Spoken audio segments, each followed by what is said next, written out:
Students problem है parameters of simple harmonic motion पे।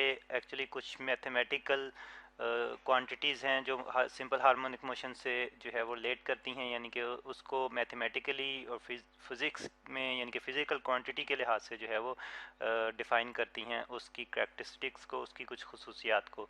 तो उन्हीं चीज़ों पे हम जो है कुछ एक प्रॉब्लम डिस्कस करेंगे और वो क्वांटिटीज़, वो पैरामीटर्स कैलकुलेट करेंगे। प्रॉब्लम ये है कि a body of mass 0.025 kg kilogram attached to a spring is displaced through 0.10 meter to right of mean position. If spring constant of spring is 0.4 Newton per meter, calculate instantaneous displacement. First of all हमने ये calculate करना है, and then time period, और फिर frequency and angular frequency. तो ये कुछ quantities जो कि जिनको हम पैरामीटर कहते हैं सिंपल हार्मोनिक मोशन के, हमने कैलकुलेट करने हैं। और कंडीशन कुछ इस तरह की है कि अगर हम यहाँ पे रिप्रेजेंट करें यहाँ पे मैस स्प्रिंग सिस्टम को, जिसके बारे में बात की गई है और जिसके पैरामीटर ये हमने कैलकुलेट करने हैं, ये हॉरिजॉन्टल सरफेस पे हम इसको रिप्रेजेंट कर लेते हैं, ठीक है। और यहाँ पे जो है वो एक स्प्रिंग के साथ जो है वो एक मैस अटैच है कि ये जो है वो स्प्रिंग है और इसके साथ मैस अटैच है और उसको हमने डिस्प्लेस किया हुआ है उसकी मीन पोजीशन से। और यहाँ पे जो है वो हम एक ब्लॉक बना देते हैं जिसका मैस जो है वो m है, ठीक है। सपोज कि ये इसकी मीन पोजीशन थी o, यहाँ से इसको डिस्प्लेस किया हुआ है, ठीक है। और यहाँ से यहाँ तक का डिस्प्लेसमेंट जो है ये x है और गिवन है हमें, और जो है वो ये आगे भी मूव कर सकता है, राइट डायरेक्शन में जो है वो हमने डिस्प्लेस किया हुआ है, ठीक है। और ये इस डायरेक्शन में भी वाइब्रेट कर सकता है। मैक्सिमम जो डिस्टेंस होगा मीन पोजीशन से उसको हम एम्पलीट्यूड कहते हैं। यहाँ पे इस तरफ एम्पलीट्यूड को a से और इस तरफ एम्पलीट्यूड को b से रिप्रेजेंट कर देते हैं। जब स्प्रिंग का प्रेस होगा तो इस तरफ भी जो है वो मैस मूव करके जाएगा, ठीक है। अच्छा, अब हम इन पैरामीटर्स को जो है वो फाइंड आउट करते हैं, यानी कि सोल्यूशन की तरफ आते हैं। लेकिन सबसे पहले हम डाटा देख लेते हैं, डाटा हमें क्या गिवन है। और डाटा में एक तो जो है कि मैस हमें गिवन है मैस स्प्रिंग सिस्टम का, और उसमें ब्लॉक जो अटैच है उसका मैस हमें बताया गया है। तो m से रिप्रेजेंट कर देते हैं मैस को, और ये है 0.025 किलोग्राम, ठीक है। और इसके साथ साथ हमें जो डिस्प्लेसमेंट वो उस वक्त प्रोड्यूस करा, यानी कि x जो है वो हमें दिया गया है मीन पोजीशन से जो डिस्प्लेसमेंट है उसका, और ये है 0.10 मीटर, ठीक है। और इसके साथ साथ जो है वो स्प्रिंग कांस्टेंट जिसको हम k से रिप्रेजेंट करते हैं वो हमें दिया गया है, और ये k जो है ये कितना है, ये 0.4 न्यूटन पर मीटर है, ठीक है। ये इसके ऐसा यूनिट न्यूटन पर मीटर। और अब हम आते हैं सोल्यूशन की तरफ, और सोल्यूशन में हम सबसे पहले हमने जो है वो इंस्टेंटेनियस डिस्प्लेसमेंट फाइंड आउट करना है, ठीक है। तो हम यहाँ पे फिर लिख लेते हैं। फर्स्ट जो है हमारे पास इंस्टेंटेनियस डिस्प्लेसमेंट को स्टूडेंट्स हम x से ही रिप्रेजेंट करते हैं, ठीक है। इंस्टेंटेनियस डिस्प्लेसमेंट, इंस्टेंटेनियस को मैं शॉर्टली INS से रिप्रेजेंट कर रहा हूँ। PLACEMENT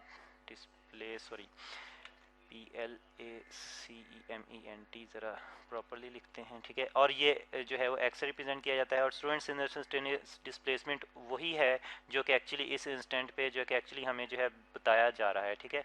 यही इसका इंस्टेंटेनियस डिस्प्लेसमेंट है, 0.10 मीटर, ठीक है। तो ये तो हमने जो है डायरेक्टली चेक करके जो है वो नोट कर लिया है, इंस्टेंटेनियस डिस्प्लेसमेंट हमारे पास आ गया है। अब इसके बाद हमने टाइम पीरियड कैलकुलेट करना है, ठीक है।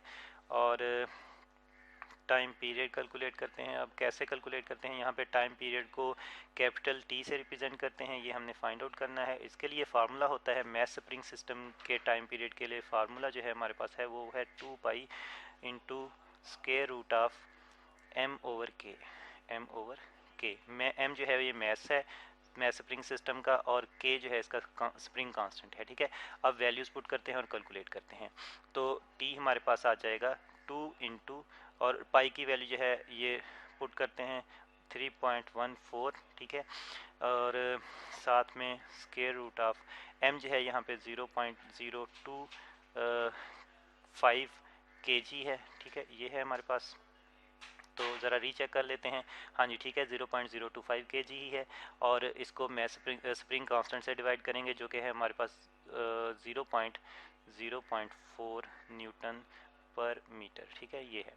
और तो हमारे पास फिर जो है वो टाइम पीरियड की जो कैलकुलेटर से सॉल्व करेंगे तो टाइम पीरियड की हमारे पास जो वैल्यू आ जाएगी यहाँ पे स्टूडेंट्स, वो हमारे पास आ जाएगी 1.57। ठीक है, ये जो है वो आ जाएगी वैल्यू। अब हम यूनिट की बात करते हैं, यूनिट क्या होंगे इसके। ठीक है, यहाँ पे अलग से हम सॉल्व करते हैं यूनिट्स को, और हमारे पास जो है वो यूनिट जो है वो एक तो स्क्वायर रूट में है, और ऊपर जो है हमारे पास किलोग्राम है, और नीचे जो है हमारे पास न्यूटन है। न्यूटन को भी अगर हम जो है वो लिखें इसके बेसिक यूनिट में, जो कि किलोग्राम मीटर पर स्क्वायर ऑफ सेकंड बनते हैं, ये लिख लेंगे, और साथ में यहाँ पे आगे न्यूटन के साथ पर मीटर भी है, ये भी आ जाएगा।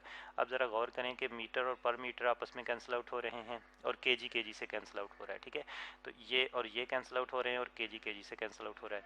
तो हमारे पास बच रहा है स्क्वायर रूट ऑफ 1 ओवर पर सेकंड स्क्वायर। अब पर सेकंड स्क्वायर जो है ये ऊपर शिफ्ट होगा तो इसकी पावर जो है पॉजिटिव हो जाएगी, यानी कि सेकंड का स्क्वायर, उसका स्क्वायर रूट लेंगे तो सेकंड आ जाएगा। ठीक है, तो इस तरह से हम देख रहे हैं कि टाइम पीरियड का यूनिट जो कि सेकंड ही होना चाहिए, यही हमारे पास सोल्यूशन में जो है वो इसका यूनिट आ रहे हैं।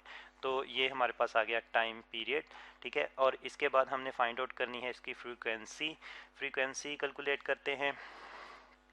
तो इसके लिए हम देखते हैं कि फ्रीक्वेंसी जो है, इसके लिए हमारे पास फार्मूला होता है, एफ से रिप्रेजेंट कर देते हैं फ्रीक्वेंसी को, स्मॉल एफ से, और फार्मूला होता है कि ये हमारे पास है 1 ओवर कैपिटल टी, और कैपिटल टी के ये टाइम पीरियड है।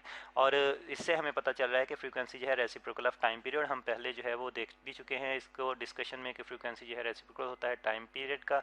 अच्छा, इसी फार्मूले को यूज़ करते हुए हम कैलकुलेट करेंगे, टाइम पीरियड हम कैलकुलेट कर चुके हैं, उसी की वैल्यू पुट करेंगे तो फ्रीक्वेंसी कैलकुलेट हो जाएगी, F is equal to 1 over, और टाइम पीरियड की वैल्यू है हमारे पास 1.57, और इसके यूनिट जो हैं वो सेकंड हैं। ठीक है, सिर्फ एस से रिप्रेजेंट कर रहा हूँ यहाँ पे मैं सेकंड को। और अब इसको जब हम कैलकुलेट करते हैं कैलकुलेटर की मदद से, तो हमारे पास एफ आ जाती है, एफ की वैल्यू आ जाती है हमारे पास राउंड ऑफ करके लिखेंगे 0.64। ठीक है, और यूनिट हम देख रहे हैं कि पर सेकंड आएगा, लेकिन एक्चुअली इसको साइकिल पर सेकंड हम बोलते हैं। ठीक है, साइकिल्स पर सेकंड। ठीक है, तो साइकिल्स पर सेकंड को हम हर्ट्स, यानी कि इसको हम एक और नाम देते हैं जो कि है हर्ट्स का, एच कैपिटल एच स्मॉल जी से रिप्रेजेंट करते हैं। ठीक है, तो यहाँ पे फिर हम साइकिल पर सेकंड को रिप्लेस करके हर्ट्स लिख लेंगे, तो फ्रीक्वेंसी हमारे पास 0.64 इंटू जो सॉरी यूनिट जो हैं वो साथ में हर्ट्स आ जाएंगे। तो ये हमने फ्रीक्वेंसी कैलकुलेट कर ली।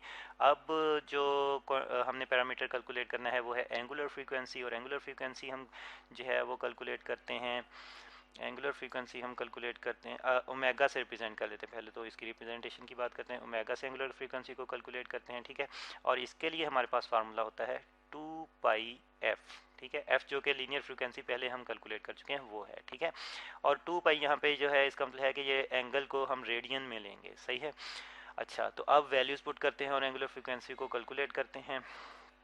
तो 2 इंटू, और पाई की वैल्यू है हमारे पास 3.14, और एफ़ की वैल्यू जो हमने फाइंड आउट की है वो है हमारे पास 0.64, और यहाँ पे बजाय हम हर्ट्स लिखने के हम साइकिल पर सेकंड लिख लेते हैं यूनिट। ठीक है, जैसे कि हमने ऊपर डिफाइन भी किए थे, साइकिल को स्मॉल सी से और स्मॉल सी पर सेकंड इससे रिप्रेजेंट कर लेते हैं। ठीक है, तो अब अगर हम कैलकुलेट करें और सॉल्व करें, अच्छा इसमें हमने यहाँ पे रेडियन डिफाइन नहीं किया पाई के लिए, तो 2 पाई के लिए तो जो है वो हम इसको यहाँ पे साथ में लिख लेते हैं RAD। ठीक है, तो ये इसके यूनिट है। अब अगर इसको कैलकुलेट करें तो ये हमारे पास आ जाएगा, यानी कि कैलकुलेशन से कैलकुलेटर से सॉल्व करें तो ये हमारे पास वैल्यू आ जाएगी 4, और साइकिल पर सेकंड की जगह रेडियन पर सेकंड आ जाएगा। ठीक है, 4 रेडियन पर सेकंड।